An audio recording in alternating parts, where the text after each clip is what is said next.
Ayaw ko sana tong ipost sa Facebook, mga idols, pero, Mark, ibalik mo na sa akin ang motor. Ibalik mo na lang sa akin ang motor.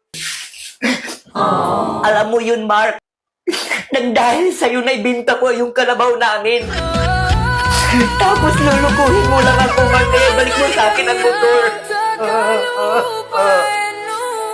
Pero sana maintindihan mo na nagmahal lang ako.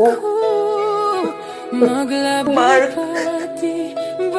hindi mo ako masisisi kung bakit hindi kita makalimutan.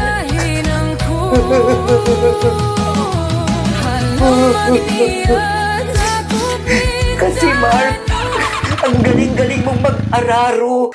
Namimiss ko na yung pag-araro mo sa akin, Mark.